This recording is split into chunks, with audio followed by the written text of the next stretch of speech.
Ma'am dentistry 'ਚ ਤਾਂ ਅੱਜ ਕੱਲ੍ਹ ਬਹੁਤ ਜਿਵੇਂ ਆਪਾਂ ਪਹਿਲਾਂ ਦੇਖੀਏ 20 ਸਾਲ 25 ਸਾਲ ਪਹਿਲਾਂ ਉਦੋਂ ਬਾਅਦ ਤੋਂ ਡੈਂਟਿਸਟਰੀ ਬਹੁਤ ਜ਼ਿਆਦਾ ਇਵੋਲਵ ਹੋਈ ਹੈ।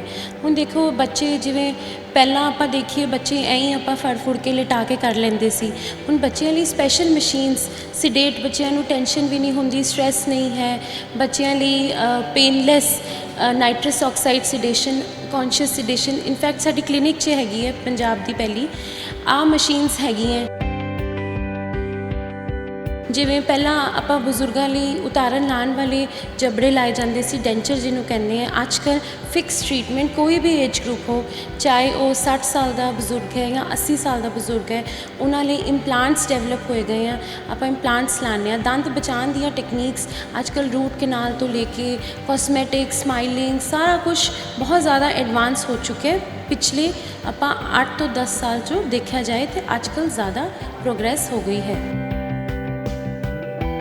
ਆਪਾਂ ਅਕਸਰ ਸੁਣਿਆ ਲਾਫਿੰਗ ਗੈਸ, ਨਾਈਟਰਸ ਆਕਸਾਈਡ ਉਹ ਪਾਈ ਗਈ ਹੈ।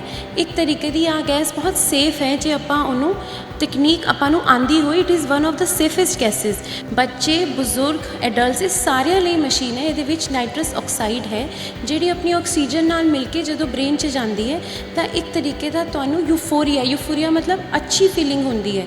ਸਟ੍ਰੈਸ ਨਹੀਂ ਹੁੰਦਾ। ਜਿਹੜਾ ਆਪਾਂ ਐਗਜ਼ਾਈਟੀ ਲੈ ਰਹੇ ਹੁੰਦੇ, ਇੰਜੈਕਸ਼ਨ ਲੱਗੇਗਾ, ਦੰਦ ਨਿਕਲੇਗਾ, ਪੇਨ ਹੋਏਗੀ, ਉਹ ਖਤਮ ਹੋ ਜਾਂਦੀ ਹੈ। ਅਤੇ ਸਭ ਤੋਂ ਜ਼ਰੂਰੀ ਆਹ ਮਸ਼ੀਨ ਪੇਨਲੈਸ ਪ੍ਰੋਸੀਜਰ ਕਰਾਉਂਦੀ ਹੈ। ਪੇਸ਼ੈਂਟ ਨੂੰ ਬਿਲਕੁਲ ਪੇਨ ਨਹੀਂ ਹੁੰਦਾ।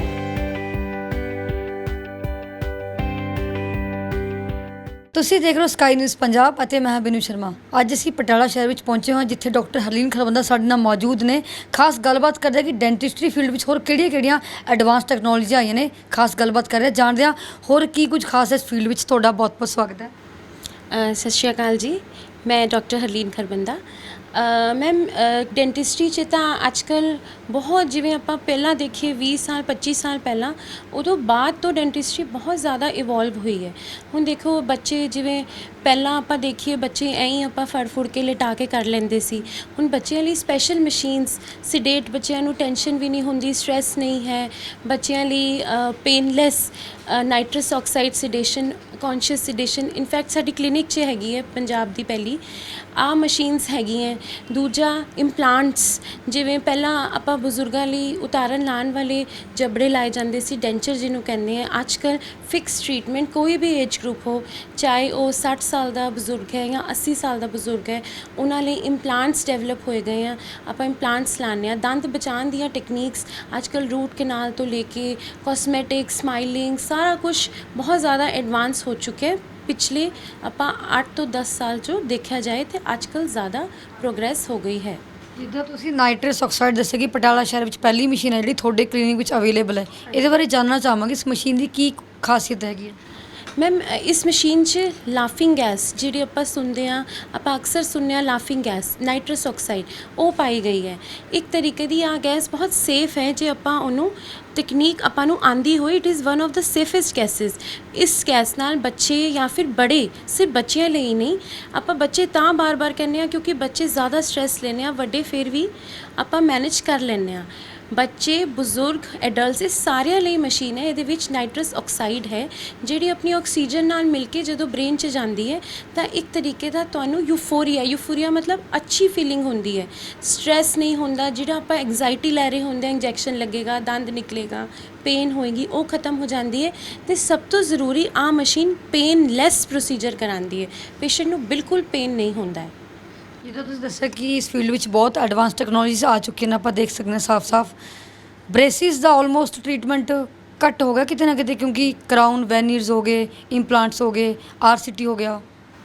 ਮੈਮ ਬ੍ਰੇਸਿਸ ਅੱਜ ਕੱਲ੍ਹ ਆਪਾਂ ਨੂੰ ਦਿਖ ਨਹੀਂ ਰਹੇ। ਟਰੀਟਮੈਂਟ ਘੱਟ ਨਹੀਂ ਹੋਇਆ। ਅੱਜ ਕੱਲ੍ਹ ਆਪਾਂ ਬ੍ਰੇਸਿਸ ਨੂੰ ਉਹ ਜਿਹੜੇ ਆਪਾਂ ਦੇਖਦੇ ਸੀ ਵਾਇਰ ਵਾਲੇ, ਉਹਦੇ ਬਜਾਏ ਇਨਵਿਜ਼ਲਾਈਨ ਕਲੀਅਰ ਅਲਾਈਨਰਸ ਆ ਗਏ ਜਿਹੜਾ ਦੰਦ ਟੇਢੇ ਮੇਢੇ ਜਾਂ ਬ੍ਰੇਸਿਸ ਦਾ ਕੰਮ ਵੀ ਕਰਦੇ ਅਤੇ ਕਿਸੇ ਨੂੰ ਪਤਾ ਵੀ ਨਹੀਂ ਚੱਲਦਾ ਕਿ ਪੇਸ਼ੈਂਟ ਨੇ ਉਹ ਲਾਇਆ ਹੋਇਆ। ਇਟ ਇਜ਼ ਆਲ ਟਰਾਂਸਪੇਰੈਂਟ ਮਤਲਬ one of the beautiful hmm aesthetic wise ਚਾਹੁੰਦੇ ਨਾ, ਜਿਵੇਂ ਆਪ ਕਹਿੰਦੇ ਹੋ ਵਿਨੀਅਰਸ, ਕੰਪੋਜ਼ਿਟਸ ਅਤੇ ਇਨਵਿਜ਼ਲਾਈਨਰਸ ਜਾਂ ਕਲੀਅਰ ਅਲਾਈਨਰਸ ਉਹੀ ਪਰਪਸ ਸੋਲਵ ਕਰ ਰਹੇ ਹੈ ਬ੍ਰੇਸਿਸ ਵਾਲਾ। ਉਹ ਕਿਸੇ ਨੂੰ ਪਤਾ ਨਹੀਂ ਚੱਲਦਾ ਕਿ ਆਪਾਂ ਲਾਇਆ ਹੋਇਆ, ਬਟ ਐਕਚੁਅਲੀ ਉਹ ਟਰੀਟਮੈਂਟਸ ਉਹ ਟੀਥ ਨੂੰ ਅਲਾਈਨ ਕਰ ਰਹੇ ਨੇ। ਹਰਲੀਨ ਜੀ, ਜੇਕਰ ਤੁਹਾਡੇ ਸਫ਼ਰ ਦੀ ਗੱਲ ਕਰੀਏ, ਕਿੱਦਾਂ ਸਟਾਰਟ ਹੋਇਆ, ਕਿੱਦਾਂ ਤੁਸੀਂ ਸੋਚਿਆ ਕਿ ਇਸ ਫੀਲਡ ਵਿੱਚ ਜਿਹੜੀ ਆਪਣੀ ਕਿਸਮਤ ਹੈ ਅਜ਼ਮਾਈ ਜਾ ਸਕਦੀ ਹੈ? ਮੈਮ ਕਿਸਮਤ ਕੀ ਆਪਾਂ ਐਗਜ਼ਾਮ ਦਿੱਤੇ ਤੇ ਸਾਨੂੰ ਮਿਲੀ BDS ਰੈਂਕ ਦੇ ਮੁਤਾਬਿਕ ਆਪਾਂ ਲੈ ਲਈ। ਹਾਂਜੀ, BDS ਦੇ ਬਾਅਦ MDS ਮੇਰੇ ਫਾਦਰ ਕਹਿੰਦੇ ਸੀ ਕਿ ਪੜ੍ਹਾਈ ਜਿੰਨੀ ਵੀ ਕੀਤੀ ਜਾਏ ਉਹ ਘੱਟ ਹੀ ਹੁੰਦੀ ਹੈ ਤੇ ਆਪਾਂ BDS ਤੱਕ ਨਹੀਂ ਰਹਿਣਾ ਹੈ। ਫਿਰ ਮੈਂ ਅੱਗੋਂ ਮਾਸਟਰਸ ਕੀਤੀ ਤੇ ਸਟਰਗਲ ਤਾਂ ਨਹੀਂ ਸੀਗੀ, ਠੀਕ ਸੀਗਾ, ਰੱਬ ਦਾ ਦਿੱਤਾ ਬਹੁਤ ਮਿਹਰ ਸੀਗੀ ਰੱਬ ਦੀ, ਆਪਾਂ ਨੂੰ ਕੋਈ ਸਟਰਗਲ ਇੰਨੀ ਨਹੀਂ ਕਰਨੀ ਪਈ। ਬਟ ਯੈਸ, ਕਲੀਨਿਕਲ ਪ੍ਰੈਕਟਿਸ 'ਚ ਇੱਕ ਡਾਕਟਰ ਦੀ ਸਟਰਗਲ ਜ਼ਰੂਰ ਹੁੰਦੀ ਹੈ ਇਨੀਸ਼ੀਅਲੀ। ਆਫਟਰ MDS ਫਿਰ ਮੈਂ ਇੱਥੇ ਸੁਨਾਮ ਡੈਂਟਲ ਕਾਲਜ ਜੁਆਇਨ ਕੀਤਾ ਸੀ। ਉਹਦੇ ਬਾਅਦ ਕੁਝ ਫੈਮਿਲੀ ਪ੍ਰੋਬਲਮਸ ਨਾਲ ਮੈਨੂੰ ਛੱਡਣਾ ਪਿਆ ਕਾਲਜ। ਫਿਰ ਮੈਂ ਆਪਣੀ ਕਲੀਨਿਕ ਖੋਲੀ। आज 13 ईयर्स हो चुके हैं and I am very happy कि मैं एक डेंटिस्ट हूँ। I am proud of it. Competition ਦਾ ਬਹੁਤ ਹੈ ਇਸ ਫੀਲਡ ਵਿੱਚ, ਕੋਈ ਵੀ ਫੀਲਡ ਦਾ ਕੰਪੀਟੀਸ਼ਨ ਦਾ ਦੇਖਣ ਨੂੰ ਜ਼ਾਹਿਰ ਜਿਹੀ ਗੱਲ ਹੈ ਮਿਲਦਾ ਹੀ ਹੈ। ਨਾਲ ਹੀ ਚੀਜ਼ ਐਡ ਆਨ ਕਰਾਂਗੇ, ਜਿਹੜੇ ਡਾਕਟਰ ਪੇਸ਼ੈਂਟਸ ਦੀ ਸੈਟੀਸਫੈਕਸ਼ਨ ਨਹੀਂ ਦੇਖਦੇ, ਪੈਸੇ ਨੂੰ ਹੀ ਜ਼ਿਆਦਾ ਤਵੱਜੋ ਦਿੰਦੇ ਨੇ, ਉਹਨਾਂ ਨੂੰ ਕੀ ਸਲਾਹ ਦੇਣਾ ਚਾਹੋਗੇ? ਕਿਉਂਕਿ ਪੇਸ਼ੈਂਟ ਦੀ ਲਾਈਫ ਹੀ ਤੁਹਾਡੇ ਲਈ ਫਸਟ ਪ੍ਰਾਇਰਟੀ ਹੈ। ਜਦ ਤੱਕ ਪੇਸ਼ੈਂਟ ਨਹੀਂ ਐਗਰੀ ਹੁੰਦਾ ਉਦੋਂ ਤੱਕ ਤੁਸੀਂ ਟ੍ਰੀਟਮੈਂਟ ਨਹੀਂ ਸ਼ੁਰੂ ਕਰਦੇ, ਪਰ ਕਈ ਡਾਕਟਰ ਇਸ ਚੀਜ਼ ਨੂੰ ਨਹੀਂ ਦਿੰਦੇ ਪ੍ਰਾਇਰਟੀ, ਉਹਨਾਂ ਨੂੰ ਕੀ ਕਹਿਣਾ ਚਾਹੋਗੇ?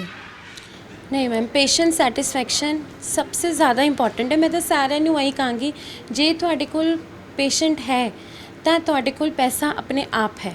ਜੇ ਤੁਹਾਡਾ ਪੇਸ਼ੈਂਟ ਸੈਟੀਸਫਾਈਡ ਤੁਹਾਡੇ ਤੋਂ ਹੈਗਾ ਹੈ ਤੇ ਉਹ ਕਿਤੇ ਹੋਰ ਨਹੀਂ ਜਾਏਗਾ। ਪੇਸ਼ੈਂਟ ਦਾ ਟ੍ਰੀਟਮੈਂਟ ਬਹੁਤ ਜ਼ਰੂਰੀ ਹੈ ਉਹਦੀ ਸੈਟਿਸਫੈਕਸ਼ਨ ਨਾਲ। ਜਸਟ ਇਹ ਨਹੀਂ ਕਿ ਆਪਾਂ ਨੂੰ ਕਰਨਾ ਹੈ। तो अगर अपने कोल पेशेंट सैटिस्फैक्शन है तो अपने कोल पेशेंट्स हैं, इफ़ हमारे पास पेशेंट्स हैं तो पैसे अपने कोल आपे ही आएंगे। ਜਦੋਂ ਤੁਸੀਂ ਇਹ ਟ੍ਰੀਟਮੈਂਟ ਕਰਦੇ ਹੋ ਸਟਾਰਟ ਪੇਸ਼ੈਂਟ ਨਾਲ, ਸਭ ਤੋਂ ਵੱਡੀ ਚੁਣੌਤੀ ਕੀ ਰਹਿੰਦੀ? ਕਿਉਂਕਿ ਹਰ ਇੱਕ ਚੀਜ਼ ਦਾ ਜਿਹੜਾ ਧਿਆਨ ਆ ਉਹ ਰੱਖਣਾ ਪੈਂਦਾ, ਬਹੁਤ ਬਾਰੀਕੀ ਨਾਲ ਕਰਨਾ ਪੈਂਦਾ ਟ੍ਰੀਟਮੈਂਟ, ਕਿਉਂਕਿ ਦੰਦ ਬਹੁਤ ਸੈਂਸਿਟਿਵ ਪਾर्ट अपनी बॉडी ਦਾ। मैम, दांत से पहले तो मुझे चुनौती पेशेंट साइकोलॉजी है कि पेशेंट डर रहा होता है, उस समय घबरा रहा है, तो उसकी साइकोलॉजी पहला सब तो पहला मैंने होंदा है वो स्टडी कर लिए। फिर अगे चुनौती मैम, जे आप अपने फील्ड 'ਚ माहिर हाँ तो किसी चीज़ की चुनौती नहीं है। अगर सानू पता है असी की कर रहे हैं तो उहदे नाल कोई प्रॉब्लम नहीं है, बड़ा कॉन्फिडेंटली बंदा काम कर सकता है। ਅਡਲਟਸ ਤਾਂ ਕਈ ਵਾਰ ਟ੍ਰੀਟਮੈਂਟ ਕਰਵਾ ਹੀ ਲੈਂਦੇ ਨੇ ਈਜ਼ਲੀ, ਬੱਚੇ ਹੁੰਦੇ ਨੇ ਛੋਟੇ, ਉਹਨਾਂ ਨੂੰ ਕਿਤੇ ਨਾ ਕਿਤੇ ਤੁਹਾਨੂੰ ਇੱਕ ਕਿਸਮ ਦਾ ਟਾਸਕ ਮਿਲ ਜਾਂਦਾ ਕਿ ਸਭ ਤੋਂ ਛੋਟੇ ਬੱਚੇ ਦਾ ਟ੍ਰੀਟਮੈਂਟ, ਜਿੱਦਾਂ ਤੁਸੀਂ ਦੱਸਿਆ ਗੱਲਬਾਤ ਦੌਰਾਨ ਕਿ ਤੁਸੀਂ 3 ਦਿਨ ਦੇ ਬੱਚੇ ਦਾ ਵੀ ਟ੍ਰੀਟਮੈਂਟ ਕੀਤਾ ਹੈ। हाँ जी बिल्कुल, 3 दिन के बच्चे, 5 दिन के जिन्हों के मूँह च कई बार जन्म तो ही दंद होंगे हैं छोटे छोटे, और मदर नू फीड के दौरान दिक्कत आ रही होंगी है तो उन्होंने दंद भी कड्डे हैं जी। बिल्कुल पेशेंट चाहे 3 दिन का है 3 साल का है, ਆਪਾਂ ਕਰਦੇ ਹੀ ਆ। ਬੱਚੇ ਨੂੰ ਥੋੜਾ ਜਿਹਾ ਸਾਈਕੋਲੋਜੀ ਬੱਚੇ ਦੀ ਸਮਝਣੀ ਪੜਦੀ ਹੈ, ਬੱਚੇ ਦਾ ਬਿਹੇਵੀਅਰ ਮੈਨੇਜ ਕਰਨਾ ਪੜਦਾ ਹੈ। ਦੂਜਾ ਮੇਰੇ ਕੋਲ ਜਿਹੜੀ ਮੇਰੀ ਮਸ਼ੀਨ ਹੈ ਸੈਡੇਸ਼ਨ ਦੀ, ਨਾਈਟਰਸ ਆਕਸਾਈਡ, ਉਹ ਮੈਨੂੰ ਬਹੁਤ ਜ਼ਿਆਦਾ ਉਹਨੇ ਹੈਲਪ ਕੀਤੀ ਹੈ ਜਦੋਂ ਮੈਂ ਉਹ ਲਿੱਤੀ ਹੈ। ਤੇ ਜਿੱਦਾਂ ਆਪਾਂ ਕੋਈ ਵੀ ਫੀਲਡ 'ਚ ਜਾਂਦੇ ਹਾਂ, ਕੋਈ ਨਾ ਕੋਈ ਇੰਟਰਸਟਿੰਗ ਚੀਜ਼ ਹੁੰਦੀ ਹੈ, ਕੋਈ ਨਾ ਕੋਈ ਰੀਜ਼ਨ ਹੁੰਦਾ ਹੈ। ਇਸ ਫੀਲਡ ਨਾਲ ਜੁੜਨ ਦਾ ਕੋਈ ਰੀਜ਼ਨ, ਕੋਈ ਇੰਟਰਸਟਿੰਗ ਫੈਕਟਰ ਤੁਹਾਡਾ ਕੀ ਹੈ? ਜੇ ਤੁਸੀਂ BDS ਕਹੋ, BDS ਤਾਂ ਮੇਰੇ ਫਾਦਰ ਚਾਹੁੰਦੇ ਸੀ ਕਿ ਮੈਂ BDS ਕਰਾਂ। ਉਹਨਾਂ ਲਈ इट वाज लाइक कि being a female it is better कि आप BDS करें इंस्टेड ऑफ MBBS। बट अगर आप मुझसे पूछें MDS मैंने पीडो में या पीडियाट्रिक में क्यों ली, दैट वाज माय पैशन। वो मेरा पैशन था कि मैंने बच्चों के साथ काम करना है, मैंने बच्चों के ही डेंटिस्ट्री करनी है। इसलिए मुझे बिल्कुल हार्ड नहीं लगता, चाहे बच्चा रोता हुआ आए, चाहे बच्चा परेशान आए, चाहे डरा हो। मेरे लिए सारे बच्चे एक से ही लगते हैं कि मैं कर लूँगी। इट टेक्स 20 to 25 मिनट्स मुझे अपने पीडो पेशेंट्स या बच्चों को ट्रीटमेंट करने में, इससे ज़्यादा तो मुझे एडल्ट्स में लगता है टाइम करने में। ਤੇ ਹੁਣ ਫਿਊਚਰ ਪਲਾਨਸ ਕੀ ਨੇ? ਕਿੱਦਾਂ ਦੀਆਂ ਚੀਜ਼ਾਂ 'ਤੇ ਤੁਹਾਡਾ ਕੰਮ ਚੱਲ ਰਿਹਾ?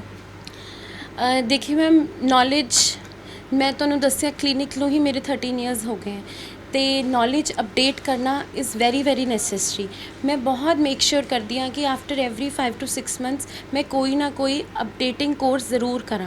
अपनी नॉलेज ਨੂੰ अपडेट करना बहुत ज़रूरी है। बहुत एडवांसमेंट्स आई हुई हैं डेंटिस्ट्री च, so I always make sure कि कहीं ना कहीं जहाँ पे भी कोई इंटरेस्टिंग एंड एडवांसिंग कोर्स है then I usually do that. ਤਾਂ ਤੁਸੀਂ ਦੇਖਿਆ ਸੀਗਾ ਡਾਕਟਰ ਹਰਲੀਨ ਖਰਬੰਦਾ ਜਿਨ੍ਹਾਂ ਨੇ ਖਾਸ ਗੱਲਬਾਤ ਕੀਤੀ।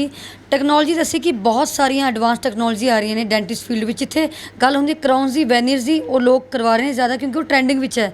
ਬ੍ਰੇਸਿਸ ਦਾ ਟ੍ਰੀਟਮੈਂਟ ਹੋ ਰਿਹਾ ਪਰ ਉਹ ਵਿਜ਼ੀਬਲ ਤਰੀਕੇ ਨਾਲ ਹੋ ਰਿਹਾ, ਮਤਲਬ ਕਈ ਸਾਰੀਆਂ ਹੋਰ ਚੀਜ਼ਾਂ ਉਹਦੇ ਵਿੱਚ ਐਡ ਆਨ ਹੋ ਰਹੀਆਂ ਨੇ। ਕੈਮਰਾਮੈਨ ਪ੍ਰਵੀਨ ਦੇ ਨਾਲ ਪਟਿਆਲਾ ਤੋਂ ਸਕਾਈ ਨਿਊਜ਼ ਪੰਜਾਬ ਲਈ ਬਿਨੂ ਸ਼ਰਮਾ।